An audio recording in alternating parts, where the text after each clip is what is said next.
8,000 करोड़ इनको करीब लगाने हैं। 10,000 करोड़ के पहले ही टेंडर जारी किए, उसमें भी उनका भ्रष्टाचार उजागर हुआ।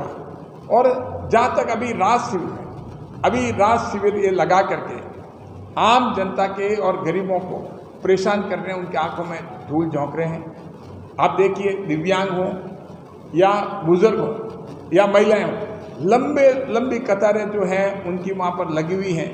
जब आज तकनीकी का ज़माना है, जब प्रधानमंत्री मोदी जी जो हैं 10 करोड़ किसानों का पैसा जो है वो एक साथ डायरेक्ट बेनिफिट ट्रांसफ़र के द्वारा उनके खातों में सीधा जाता है, तो क्या भारत सरकार को भी उन 10 करोड़ किसानों को बांटने के लिए, पैसे बांटने के लिए राहत शिविर लगाने चाहिए?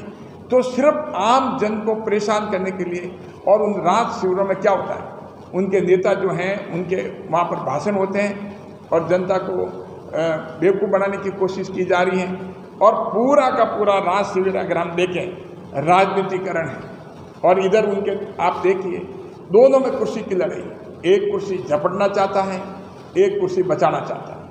और उनकी अंतर्कलह की वजह से आज पूरे प्रदेश को बहुत बड़ा नुकसान हुआ है। और जिस हिसाब से सचिन पायलट ने ये मांग की कि आरपीएससी में जो भ्रष्टाचार हुआ है उसमें आरपीएससी भंग होनी चाहिए।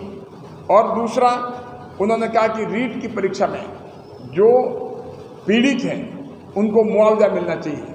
भारतीय जनता पार्टी भी इस सचिन पायलट की मांग के साथ है कि आरपीएससी भंग होनी चाहिए, जिस हिसाब से भ्रष्टाचार हुआ और जिस हिसाब से रीट की परीक्षा में जो पीड़ित हैं उनको मुआवजा मिलना चाहिए। बहुत बहुत धन्यवाद। नमस्कार। आज प्रेस कॉन्फ्रेंस का खास मकसद है, 2 मुद्दे जो हैं बहुत महत्वपूर्ण हैं पूरे राजस्थान में। एक तो बिजली का और एक पानी का। जहाँ तक बिजली की बात है, कांग्रेस पार्टी ने अपने घोषणा पत्र में ये कहा था कि अगले 5 साल तक, जब तक वो अगर सरकार में आती हैं तो 5 साल तक बिजली में किसी तरह की कोई बढ़ोतरी नहीं करेंगे। लेकिन जनता के आंखों में धूल झोंक के, झूठ बोल के कांग्रेस सरकार सत्ता में आने के बाद कई बार बिजली की दरों में बढ़ोतरी की गई और कई बार सरचार्ज में बढ़ोतरी की गई। जहाँ तक बिजली की दरों की बात हम करें, 2018 में भारतीय जनता पार्टी के राज में बिजली की दरें 5 रुपया और 55 पैसे प्रति यूनिट थी। लेकिन कांग्रेस के राज में यही दरें 11 रुपये 90 पैसे तक पहुंच गई। और इसके साथ सरचार्ज जो है उस समय सिर्फ 16 पैसे थे 2018 में भारतीय जनता पार्टी के राज में। लेकिन पिछले 4.5 सालों में सरचार्ज जो हैं वो 16 पैसे से 60 पैसे प्रति यूनिट पहुंच चुका है। आज आम उपभोक्ता, उद्योग, किसान सभी इन बिजली दरों से परेशान हैं कि कांग्रेस ने वादा किया था कि वो बिजली की दरें नहीं बढ़ाएगी, लेकिन बिजली की दरें भी बढ़ी और सरचार्ज भी जो हैं बहुत बढ़ा। आज पूरे देश में अगर सबसे ज़्यादा महंगी बिजली है तो राजस्थान में है।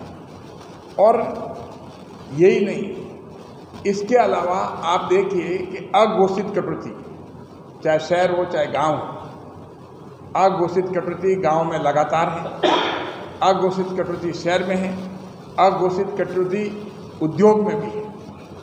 तो लगातार अघोषित कटौती की वजह से आम जन परेशान है। और बजट भाषण में अभी मुख्यमंत्री जी ने 90 दिन पहले यही बात की थी। उन्होंने कहा कि दूसरे प्रदेश में जो कैपेसिटी है हाइडल की और हमारे थर्मल की, जो कैपेसिटी है करीब 8,600 मेगावाट कैपेसिटी है, लेकिन प्रोडक्शन जो है सिर्फ और सिर्फ 3500 से 4,000 मेगावाट के बीच में हो रहा है। 6 से 7 थर्मल पावर प्लांट बंद पड़े हैं कभी तकनीकी खराबी बताते हैं, कभी कुछ बताते हैं, लेकिन इससे साफ जाहिर होता है कि उनकी कुशासन की वजह से, उनका एडमिनिस्ट्रेटिव फेलियर की वजह से आम जनता को ये भुगतना पड़ रहा है। और यही नहीं, विंड पावर और सोलर पावर लगभग 17,000 मेगावाट हमारा प्रोडक्शन है, उसमें से 77% बिजली राजस्थान में पैदा हो रही है, लेकिन बाहर की कंपनियों को, राजस्थान के बाहर की कंपनियों को वो बिजली दी जा रही है और राजस्थान में अघोषित कटौती हो रही है, चाहे शहर हो, गांव हो और चाहे उद्योग हो, लेकिन उसकी वजह से बहुत बड़ा नुकसान हो रहा है। और जहाँ तक हम बात करें कोयले की खरीद का, कोयले की खरीद में 30% घोटाला पाया गया और इसके साथ साथ जहाँ तक महंगी बिजली जो है, बाहर से महंगी बिजली खरीदती जा रही है और वो राजस्थान में दी जा रही है। यही कारण है कि इनके कुशासन की वजह से आम उपभोक्ताओं को मुश्किल का सामना करना पड़ रहा है। और हम जब पानी की बात करें, मैं जब पाली की बात करता हूँ, कि पाली में जिस हिसाब से जोधपुर से पानी लाने के लिए मुख्यमंत्री जी ने 28 करोड़ रुपए सैंक्शन किए थे, वो लाइन लगनी थी बहुत पहले, दिसंबर के पहले लगनी थी, लेकिन अब तक उसका अता पता ही नहीं। मई का महीना चल रहा है। अब आप देखिए कि पाली को जो परेशानी पिछली बार हमने देखा था, ट्रेन से पानी लाना पड़ा था, लेकिन अभी तक जो उनकी सेंसिटिविटी पाली के लिए बिल्कुल नहीं है, पाली के लिए उनको कोई परवाह नहीं है।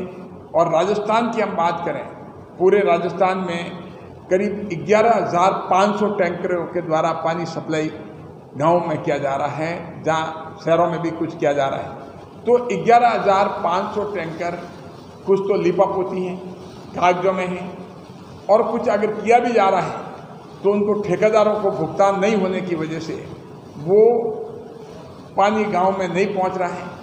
तो बहुत ही पानी के मामले में एक अफरा तफरी मची हुई है। आम जनता जो है बहुत परेशान है। और जेजेएम की बात अगर मैं करूं,